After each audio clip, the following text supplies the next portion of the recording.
Bersama kami mendapatkan informasi mengenai Syekh Ali Jaber yang ditusuk orang tak dikenal di Masjid Falahuddin, Lampung. Dan untuk mengkonfirmasinya kami akan menanyakan langsung dengan Syekh Ali Jaber yang sudah tersambung melalui sambungan telepon. Assalamualaikum Syekh Ali Jaber. Waalaikumsalam warahmatullahi wabarakatuh. Bagaimana kondisi Syekh saat ini? Alhamdulillah sudah membaik dan sudah dijahit cukup dalam.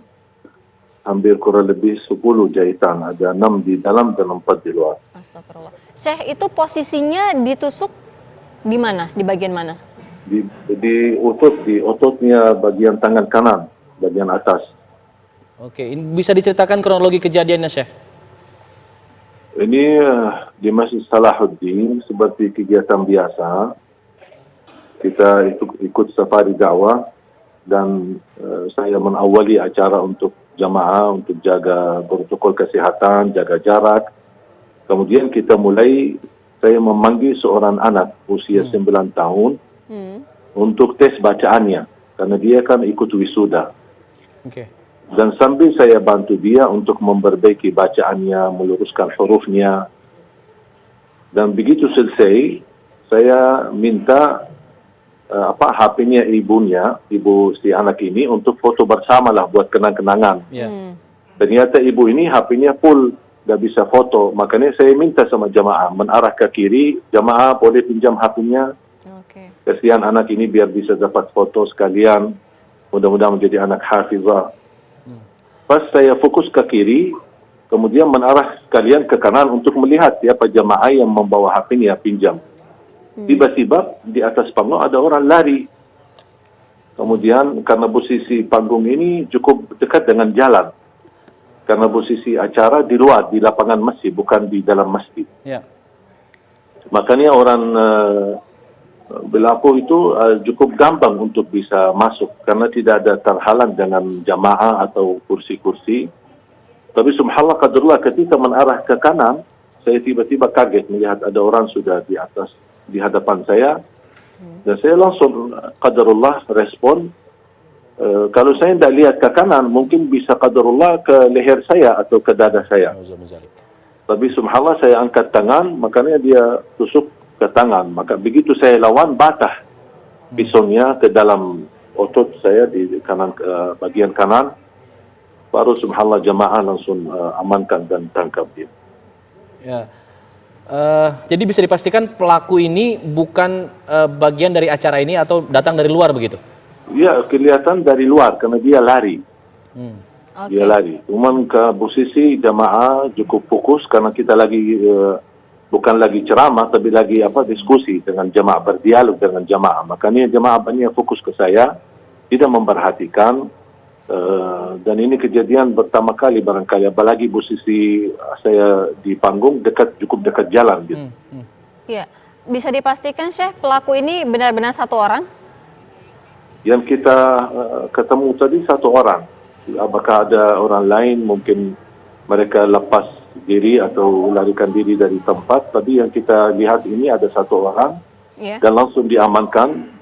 Ya, jujur saja kasihan pas lihat jamaah menghajar dia dan mukul dia. Saya bilang jangan, amankan aja dulu, biar ini tugas polisi. Jangan kita main hukum sendiri. Iya, Syekh mendengarkan informasi tidak Syekh?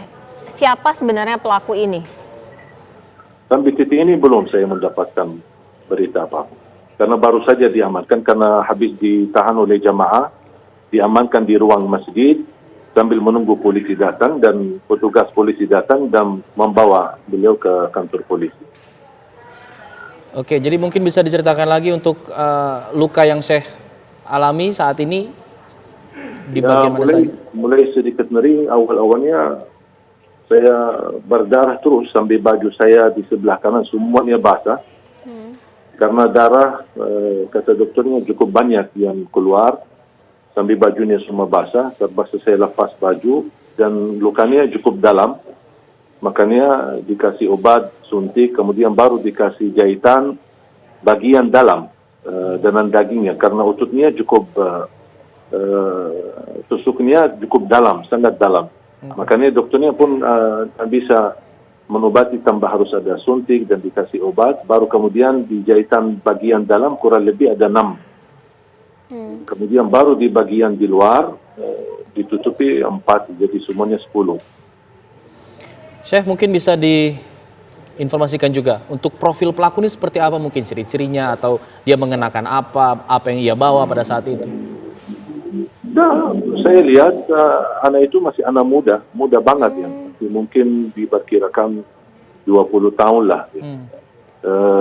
Orangnya kurus banget. Jadi saya merasa orang ini kalau saya lihat ya dari wajahnya dia ketika saya berhadapan dan diamankan, nampaknya bukan mudah untuk melakukan hal seperti ini. Pasti ada kedorongan atau ada yang menyuruh atau ada apa ya gitu. Jadi karena saya lihat dari segi mohon maaf fisiknya, dari segi ini tidak mungkin dia bisa dengan cara mudah. Butuh mental yang kuat untuk melakukan hal seperti ini. Ada yang ia teriakan atau omongkan ketika melakukan perbuatannya itu, Syekh? Enggak, sama sekali tidak. Diam. Hanya diam, cuman ketika dia angkat pisunya, dan subhanallah pas panitia kebetulan ada banyak yang sudah ada video live, ada yang lagi live, ada yang lagi rekam. Pas saya lagi berlangsung ceramah. Jadi semua terekam ini mulai dari titik awal sampai akhir. Ini terekam semua. Jadi beliau pun tidak berbicara apa-apa. Hanya acaranya sudah berjalan berapa lama hingga kemudian kejadian itu? Kenapa? Acaranya sudah berjalan berapa lama hingga kemudian terjadilah? Baru mulai. Belum 15 menit. Baru awal ketika saya melihat di spanduk, ada spanduk tulisan wisuda.